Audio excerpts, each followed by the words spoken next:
শহরের বুকে দিনের পর দিন যৌন হেনস্থার শিকার এক পশুপ্রেমী মহিলা।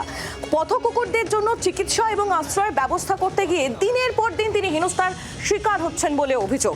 তাকে কুরুচিকর অঙ্গভঙ্গি এবং কুরুচিকর লিঙ্ক পাঠানোর অভিযোগ বাড়িওয়ালার ছেলের বিরুদ্ধে।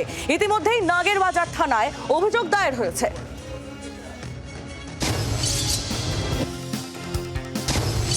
দমদমের বুকে পথকুকুরদের আশ্রয় ও চিকিৎসার ব্যবস্থা করাতে গিয়ে যৌন হেনস্থার শিকার মহিলা। নাগেরবাজার থানায় অভিযোগ, 7 দিন পর এফআইআর দায়ের পুলিশের। 1 বছর আগে দমদম মিউনিসিপ্যাল লেনে একটি বাড়ির নিচের অংশ ভাড়া নেন পশুপ্রেমী মহিলা। সেখানে পথকুকুরদের আশ্রয় ও চিকিৎসার ব্যবস্থা করেন।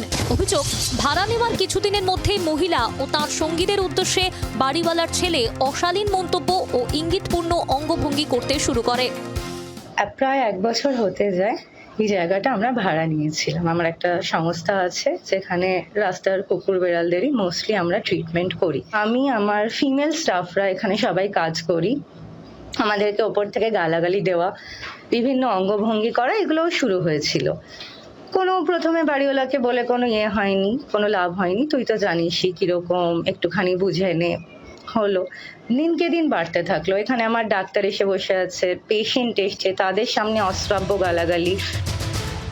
বিষয়টি চরমে পৌঁছয় চলতি মাসের 3য় সপ্তাহে। অভিযোগ, হোয়াটসঅ্যাপের মাধ্যমে মহিলাকে অশালীন ভয়েস মেসেজ ও বিভিন্ন অশালীন ওয়েবসাইটের লিঙ্ক পাঠায় বাড়িওয়ালার ছেলে।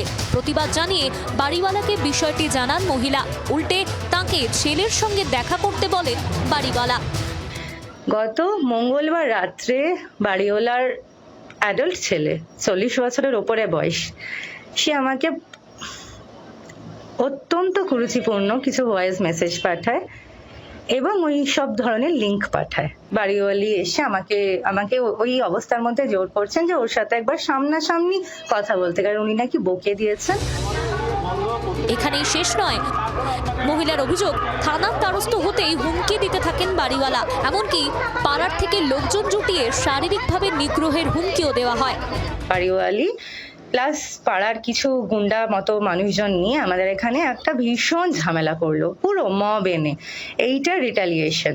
আমরা এতদিন ধরে আছি, আমরা এত পরিষ্কার রাখি, এখানে কোনো কুকুরের গন্ধ নেই। হঠাৎ করে নাকি এনাদের গন্ধ লাগতে শুরু করলো, হঠাৎ করে।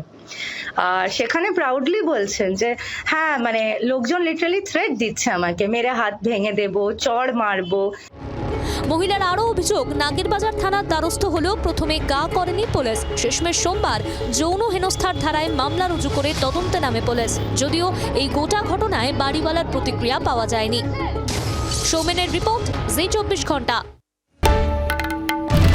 বাংলার আওয়াজ, বাঙালির আবেগ, জি 24 ঘন্টা।